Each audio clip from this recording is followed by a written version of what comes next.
Hello, staff and students of the International School of Bellevue. I'm so excited that you've come out tonight to learn a little bit about what you can expect in the Ecuador and Amazon. My name is Tyrell, and I'm a school engagement coordinator at Midawee. Tonight, I'm going to take you on a journey through the Amazon. I'm going to, of course, tell you what you can expect on your trip. I'm going to touch a little bit about Midawee and the history of Free the Children, and I'll talk a little bit about my experience with Midawee. Not only am I a school engagement coordinator, which means I help amazing schools like yours plan their volunteer trips, I'm also a trained facilitator, so I also go with students and facilitate their trips. I was born in Owen Sound, here in Ontario, a small town where I was kind of a unique kid. When I saw different social injustices, I would get really angry. When I saw somebody litter, I would get upset. When I saw evidence of gender inequality or sexism, I'd get this funny feeling in my stomach. When I learned about racism, and when I especially learned about the Ku Klux Klan, I actually broke out in tears. I was so angry. I didn't know what to do with that anger, so naturally, I picked up boxing. And for a while, I thought I might be a professional boxer. That didn't work out, and I ended up at the Goodman School of Business at Brock University, studied finance, and began a career as a financial consultant at Investors Group. I was helping people there, but not necessarily in a way that was rewarding for me. That's when I heard about Midawee. That's when I heard about the incredible work they were doing to support Free the Children, and the amazing work that Free the Children was doing to change the world. I realized that was the kind of change I wanted to be a part of. So I joined the organization, and it has been amazing. I joined an amazing team that is here to support you, deciding whether this journey is right for you, and then when you do decide, we'll help you get there and be prepared when you arrive. When I began my career at Midawee, I really joined a movement. The movement of shifting the world from me to we. It's not just the name of this social enterprise. It is our guiding philosophy, and it guides every decision we make. Your school is living the movement as well. The movement of me to we. Me to We is a social enterprise, and Free the Children is a charity. Me to We was designed to support the work of Free the Children. So not only do we send volunteers to Free the Children communities around the world, we also donate half of our net profits annually to those Free the Children development projects. You may have heard the story before, but I get so inspired every time I tell it. This is Iqbal. He was born in 1983 in a small town in Pakistan. This is Iqbal. When Iqbal was 4, he was sold to the carpet mafia to pay off a debt of $16. He'd work tirelessly for hours on end, tying thousands and thousands of knots. This is Craig. He was born in 1982 in Thornhill, Ontario. When he was 4, he used to love riding his tricycle up and down the driveway. This is Iqbal. When Iqbal was 10, he broke free of child slavery and traveled the world speaking out against the carpet mafia. This is Craig. When Craig was 10, he was learning his times tables, playing soccer, he was hanging out with friends after school. When Iqbal was 12,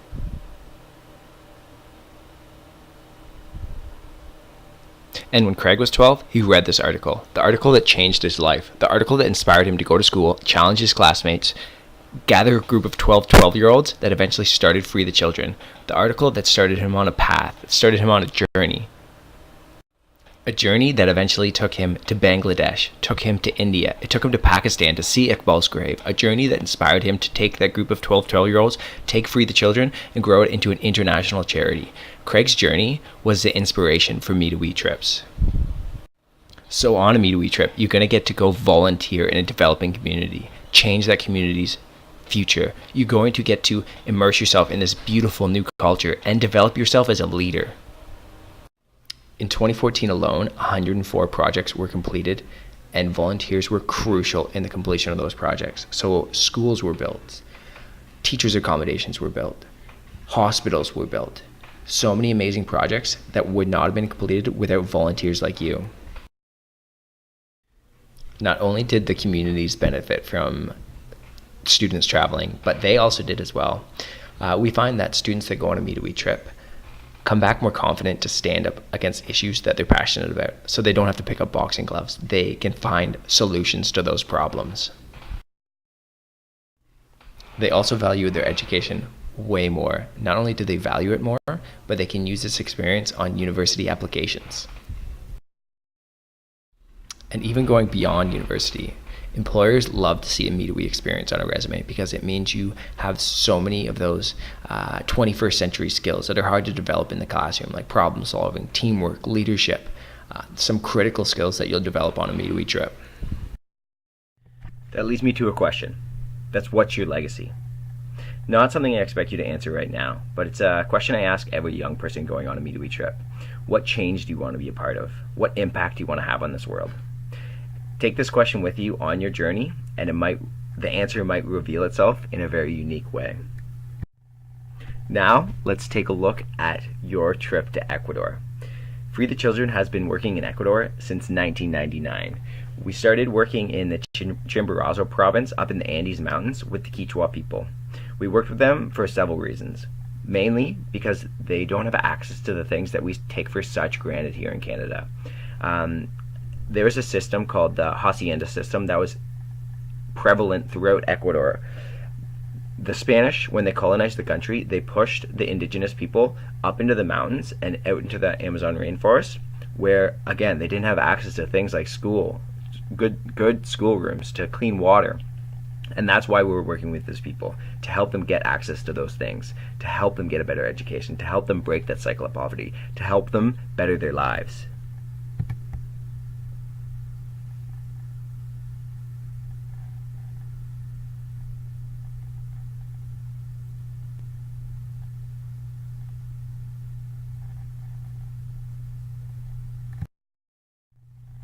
Your first day, you'll fly into Quito, where you'll be met by your Me to We facilitators. These people will be with you throughout your entire journey. You'll also be met by your jungle guide and driver. Your Me to We facilitators are more than tour guides. These are the people that are there to help you make meaning of your trip. So these are the people you want to go to with the tough questions. If you see something you don't understand, you're confused, you don't know why this is happening, go to them. If they don't have the answer, they'll be able to help you find it. They're also the people that you go to if you're not feeling well, or if you're just you're not feeling comfortable. They'll help you make not only meaning of your trip, but help you feel comfortable in your surroundings. As I said, your first day will be spent in Quito. This is really to give you a chance to acclimatize to this new country that you're in. It also gives you a chance to learn about the history of Ecuador, learn about some of the issues that are prevalent throughout the country. You'll get to explore Quito and Old Town, which is a UNESCO World Heritage Site. A beautiful place, some amazing architecture. This is just a great time to get used to the country, learn about it before you make your trip out to the Amazon. After spending time in Quito, this is when you're going to travel out to the Amazon rainforest. We've been working in the Amazon for 4 years now with 4 different communities with the same Quechua people that we work with up in the Andes Mountains. They heard about the amazing work that was being done there, and they asked us if we could come help them develop their communities and help them break the cycle of poverty. So as I said, we were in 4 communities, and we just seen incredible work and incredible partnerships blossom over those 4 years we've been working with these people. It's a beautiful culture that you're just going to be immersed in, and the Amazon rainforest is equally as beautiful.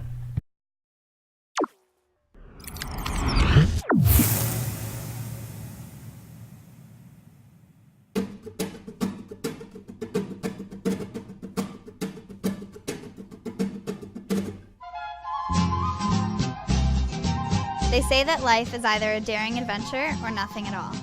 My Me to We trip to Ecuador proved that to be true.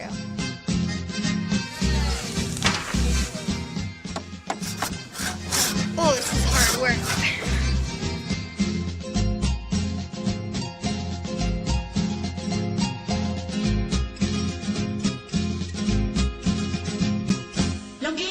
What do you expect me to do with that? You have to eat it. Eat it.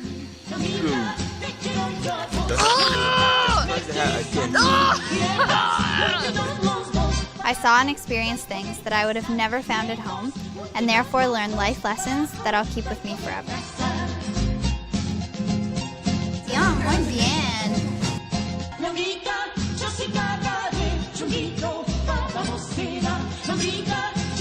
We always think that we have time, but the time for adventure, the time for change, and the time to live your life is now.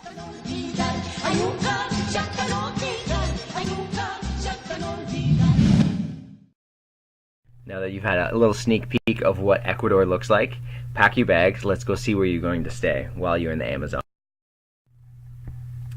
On your journey to the Amazon, you are going to take a bus ride through the mountains.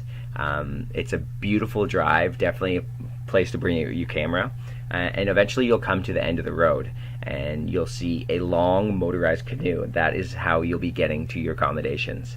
So you'll unpack from the bus, everybody will load their bags into the boat, you'll all get in, and you'll be skimming down the Napo River for about 15, maybe 20 minutes until you see this little staircase tuck out of the rainforest. It'll slowly get bigger and bigger and bigger and bigger until you're right beside it and you'll be looking up at the Mingle Lodge. This is your home away from home. This is where you're going to reflect on your trip. This is where you're going to have most of your meals, and this is just a great place to relax and just be surrounded by the rainforest. Some more pictures of your accommodations. So this is where you'll be having your meals, have a little time for relaxing in the hammock. All the bedrooms are gender divided, so of course they come with your sheets and pillows, everything that you'd expect in a Western style hotel. Fresh towels, every room has its bathroom, and each cabin will have anywhere between 4 to 8 people in them. Now for the best part. You'll always remember your first time that you enter the community that you'll be volunteering in. You'll always remember the kids that run up to you, say buenos dias, buenos noches, depending on when you arrive, or hola, the kids just running up, smiling, the families welcoming you, so happy to see more volunteers coming to help them develop their communities. It'll be something that you carry with you for the rest of your life, and it might be something that is a little bit shocking if you've never seen poverty like this, or if you never have had this experience on an international development trip. So just be prepared for some of the things that you'll be seeing, and be prepared for an amazing greeting from some incredible community members. We're working with these community members to help them break the cycle of poverty, and a big factor in that is education. Schoolrooms in the Amazon are typically poorly built and are not very conducive to learning. A lot of them have tin roofs, and it is called the rainforest for a reason. It rains a lot, so when it rains, the tin roofs are very loud and learning just becomes very difficult. So we're working with these community members to build schools that are more conducive to learning, so that kids want to go to school, so that they can learn and that they can develop themselves, so that they can go out and help their families break the cycle of poverty and create a better life for themselves and for generations to come. This is an example of a schoolroom that was built entirely by volunteers and community members in partnership. So as you can see, it is a beautiful structure. It's a source of pride for the community members, and you'll see the roof is still tin, but now we have thermoacoustic roofs, so when that rains, it's silent. They have beautiful windows, it's breezy, so in those hot Amazonian days, the classroom's not too hot, and it's so much more conducive to learning. And now school kids love coming here to learn, and they're learning way more than they had in the past. Education isn't the only issue in the Amazon. If kids are sick, they're not going to go to school.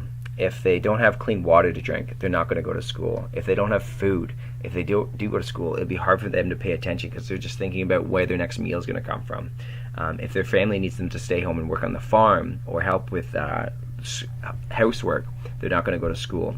So your volunteer work could be helping any one of our 5 pillars. It could be building a school. It could be building a teacher's accommodations. It could be working on a clean water project. It could be working on a health clinic that we are building in Mondania, so that 16 communities now have a hospital that they can go to, whether it's birthing a child or they're sick or a broken limb. They now have good doctors so that they can be ready and healthy to go to school.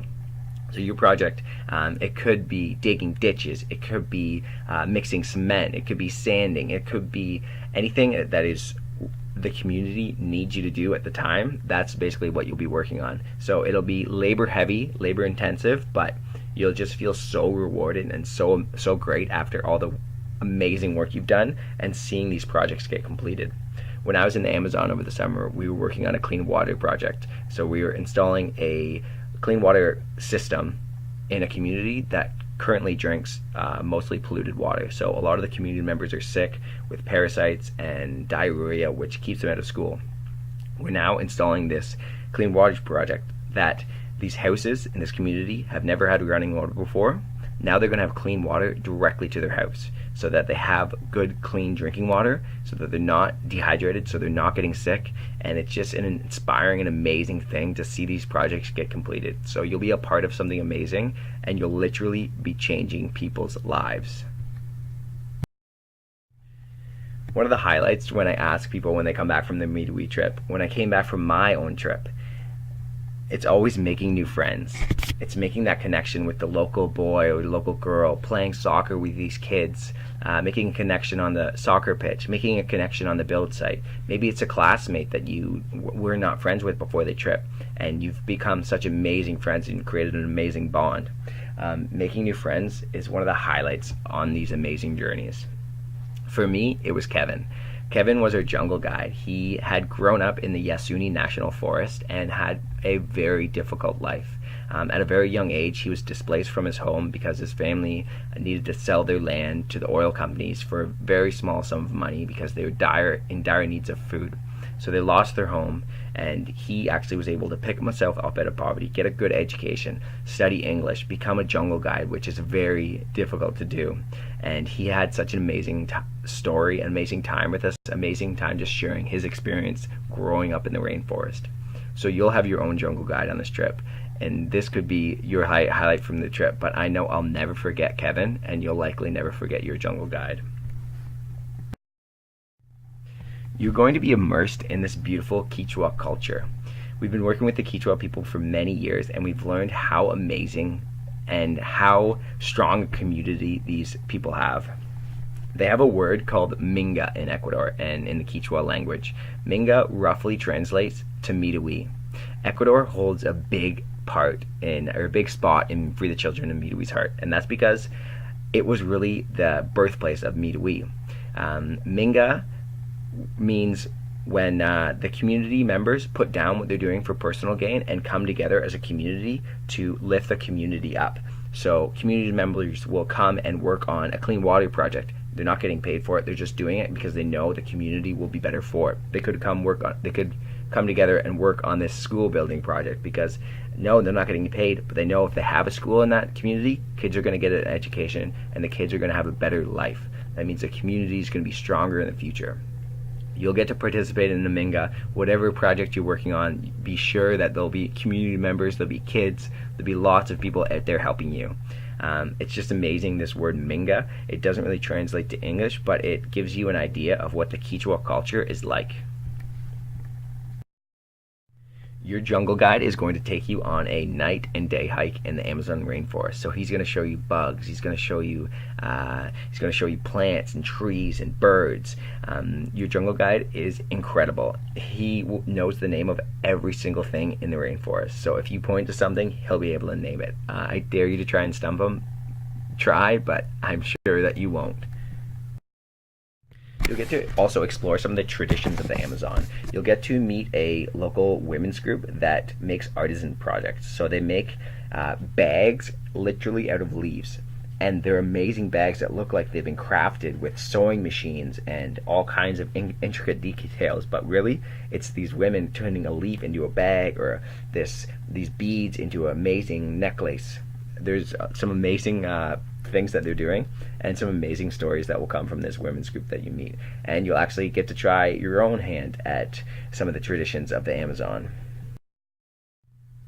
You'll also get to use some tools of the Amazon. So you'll visit a shaman and learn some of the tools that he's used to protect his family, protect his land. And so in this picture you see a young man getting ready to use a blow dart, shooting at old fruit, of course, but it's very difficult. I wasn't able to hit the fruit, but I had an 11-year-old on my trip over the summer that hit it 3 times in a row. So it's a pretty fun competition and a great way to just learn a little bit about the Amazon in a fun and active way. Ecuador is known to have the best cacao in the entire world. Cacao, cocoa, chocolate. So you'll get to go to a local cooking class and where you'll pick some cacao from the local farm. You'll buy it from him and you'll make your own chocolate. So good. You will love this chocolate. You also saw in the video some tasty little squirming bugs. You'll get to try those either live or cooked, however you prefer them. I prefer them cooked. Some people think that they taste like bacon cooked, but who knows? Hey, if you want to try it raw, be my guest. Throughout the trip, you'll be seeing a lot of different issues and social problems. Every day you'll go through a different leadership or social issues workshop. So that's learning about the world, learning about yourself, developing yourself as a leader, and learning from your peers. It's a great place to ask a lot of questions and definitely utilize your jungle guide and get his perspective, because he'll help you think about the world and your environment in a new way. I wouldn't do this trip justice if I didn't touch on safety. So parents, we completely respect and value the responsibility that you've given us when you send your child on a Me2We trip. And that's why in over 12 years of running trips, we haven't had one major safety or security incidents. And that's because of the proactive approach we take to safety. From having a full risk management team dedicated to your child's safety, to having highly trained facilitators with a 24/7 risk management phone, to having really close relationships to all the clinics that we work with in the community. So in Mondania, when you're traveling in the Amazon, we have a clinic that is a 7-minute walk away. So if there is anything that happens in the Amazon, we have a clinic to take care of you. To having your child registered with the respective embassy in the country, to having a full in-country team dedicated to the safety of your student or child. We're really proud of our safety standards, and if there's any questions in regards to safety, feel free to ask them. I would love to be able to answer them and make you feel more comfortable sending your child on a Me2We trip. That brings me back to the question I asked initially, and that's, what's your legacy? A Me2We trip is a great place to bring questions. What inspires me? What motivates me? What do I want to do after high school? What do I want to study in university? These answers tend to reveal themselves in very unique ways, and people often have that aha moment on a trip or shortly after. So definitely bring lots of questions and be inquisitive and just be open to this amazing experience. So some more logistical pieces about the trip. The dates are March 26th to April 2nd, and that's an 8-day trip for a total cost of $3,230, or if we get 20 students signed up, the total cost will be $2,940. That's because cost is spread over more students. The total cost includes pretty well everything: airfare, accommodations, meals, snacks, purified bottled water, transportation, Me2We facilitators, your in-country team, and your jungle guide, all activities. The only things it doesn't cover are travel, medical insurance, visas, vaccinations, and spending money. Spending money being anything you want to buy, like souvenirs for your family. So some important deadlines. To reserve your spot on the trip, $500 is due by November 15th, and then registration will happen 3 weeks after. That's just submitting your passports, filling out some paperwork, and final payment won't happen until December 18th. Through these volunteer experiences, it's not just a one-time interaction with the community, but Free the Children has worked now for 20 years, and through a development model that is built around community empowerment with 5 pillars: education, clean water, healthcare, food security, and small job creation. A model that's designed to ensure that communities never need charity again. So while long after your trips come to a close, the local development workers keep empowering the mothers who keep running the projects, they keep working with the men and the children to ensure those walls of the schools are finished, to ensure the health projects are provided, to ensure that that community continues the transformation. And we hope that you too will continue to share stories of what you experienced, continue to share the lessons of international development, to talk about how it is possible to end poverty in our lifetime through smart development policies. I want to say thank you for being an advocate for these communities, and I hope that the stories will stay in your heart, maybe influence what you choose to study later on in life, maybe even bring you back to one of the communities so that years later you can see the transformation that you helped to be part of. And I hope that other friends from your school, other students will continue to join us, other teachers, to keep that link alive to that community and to share the stories in the years that follow. Thank you for being part of the Free the Children and the Meet a Wee family. Thank you for choosing to make a difference. And thank you for giving back in a smart, impactful development model that's designed to ensure that the legacy of your trip continues for generations ahead.